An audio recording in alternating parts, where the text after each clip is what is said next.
I wanna be where the sugar daddies are. I wanna see them spending their money on, what's that word again? Me. I think it's really great to represent Alabama as an open gay man that is who he is and loves who he is and is happy with who he is, because it shows people that not everybody just is redneck country, ain't got no teeth, you know, and spits dip in a cup. Like, that's not everybody from Alabama. It's actually really funny because I never came out. I never just said, hey, I'm gay. And then I think I was probably 18. My aunt has always been my best friend. And I was laying in the bed with my aunt one night and we were watching a movie and my mom calls. And she and my mom are on the phone and she's like, we gotta find Matt a boyfriend. And I was like, wait a minute.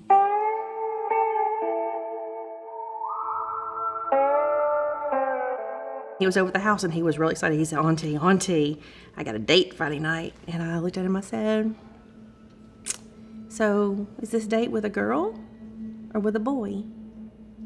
And he just stopped. He said, it's a boy. And I said, it's about damn time, is all I got to say. He was like, you're okay? And I was like, baby, this is a judgment-free zone. We are the safe place. She came out for me, you know, and my mom was like, oh yeah, for sure. So I never had to really do that. And then I remember I was like, I have to tell my dad. But I was so scared to tell him. I didn't want to crush him. And so I remember I wrote him a note telling him that I was gay and that if he didn't love me anymore and if he didn't want to have a relationship with me anymore, that I understood, but this was just who I was and I couldn't change it. And I remember I wrote him that note and I put it on his desk at work when he was off. My stepmom tells me, you know, he read that note, he cried, and he went and bought a book that said how to love your kids that are gay, you know, because he didn't know, he had no idea. But I remember he went home and told my stepmom, he was like, if not having a relationship with my son is what people do, he was like, that's not an option for me. So he accepted me and he's one of my best friends and he loves me and our relationship's incredible. I think our relationship is actually better now than it ever has been, you know, because I am who I am, you know, and when I came out to him, our relationship really changed for the better. So it was a really cool moment.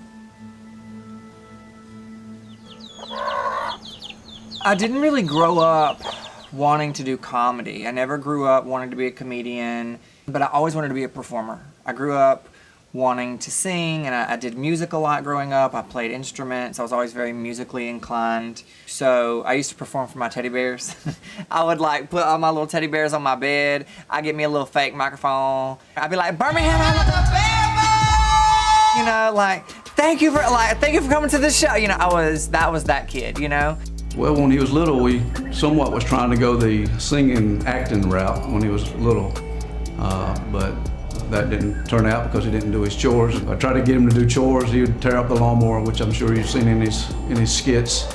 He'd run over bricks and blocks and everything else to keep from cutting the grass. If there was a catalog laying around and a pen, everything would be covered with his signature before he was gone.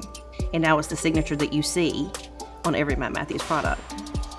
And so, yeah, he's always had an it factor. How much did she have to do to get you here? Wait, you bought them? Yeah. Oh no, you fucking lying. It was a surprise. Oh my. Can we give Caucasian straight men a round of applause? Bitch, you really better put out tonight. All 3 holes. I never thought that I would make it. I never thought that I'd be good enough. So I went to nursing school. I realized it was not Grey's Anatomy. I thought they was gonna be hunching in the on-call rooms, and they wasn't. There was no hunching. It was just a lot of ass wiping and colostomy bags. I was like, bitch, this can't be me. And so I started photography. I just started taking pictures. I wasn't good, I didn't know what the fuck I was doing, but I just, started doing it. And I started photographing weddings and families and kids and everything that I could do just to make money. And I got really, really good. I had a bride ask me one day if I would take pictures of her getting ready. And I was like, in your lingerie? what? You know, I was like, I've never done that. And so I took pictures of her getting ready. She was in her lingerie, like, you know, just titties out. And they were the most beautiful photos. She loved them. I was like, these are amazing. So I started doing boudoir photography, and they just exploded. I was able to show people that their worth was not determined by a number on a scale. But there was just something missing, you know, like I felt really good about making people feel good, but I also wanted to make people laugh, you know, so that's kind of where the comedy started. You know, I started posting videos on TikTok during the pandemic because none of us were doing shit. My best friend actually filmed me. I always question, like, are they really like that? Like, is this all a big act? Like, who are they really? And Matt really is what you say. Like, 100%. I am this ridiculous in real life. Like, the robe, the chickens, that is not a joke. Like, I go out there buck naked in a robe every day. We're not starting this shit this early. And my best friend was filming me. She was like, I'm just gonna film you because you're so fucking ridiculous that we just have to show this to the world. And I posted that video and it got like 17 million views. And I was like, what the fuck? You know, like, and if it was just a funny video, I wouldn't really thought anything of it, but I started reading the comments. People were like, you bring me so much laughter. My life is really hard, but I laugh when I see your videos. Come on, you wanna go for a ride on Wookie? Quit, don't you eat her. Quit. Wookie, let her ride you. There's a lot of dark times right now, but watching you makes me laugh. And I was like, that's it. I'm able to make people feel good about themselves, and I'm able to make people laugh.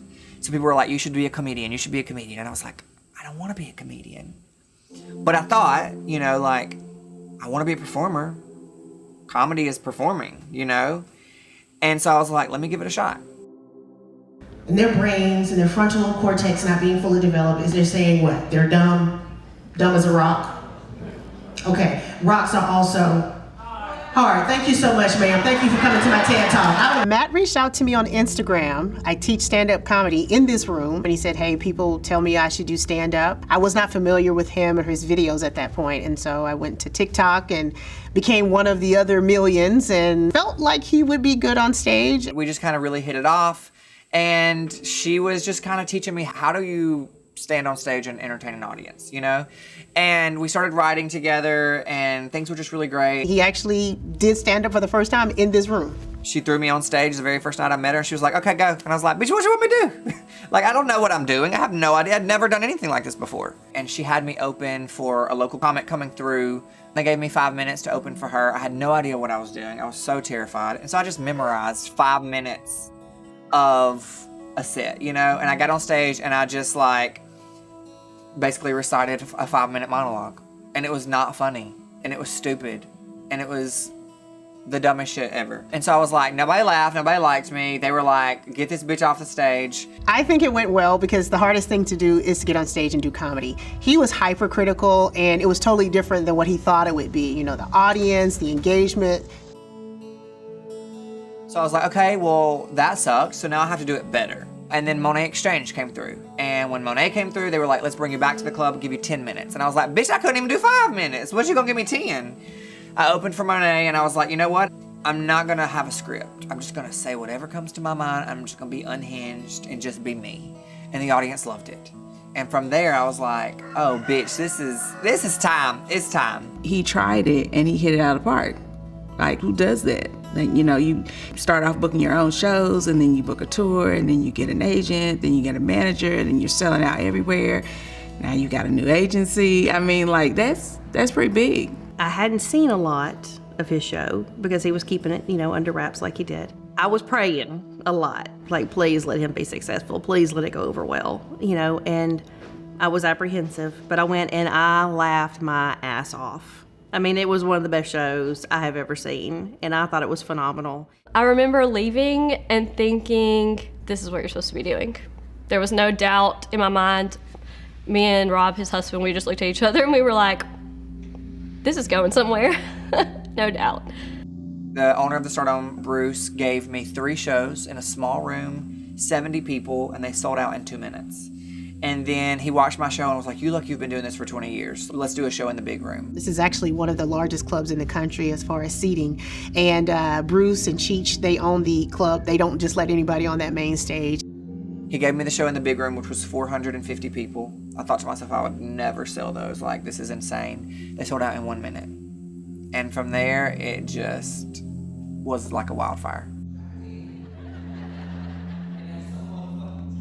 What makes Matt the funniest is his madness of everything. A lot of things that he talks about in his show is actually pretty serious, probably borderline depressing subject matter.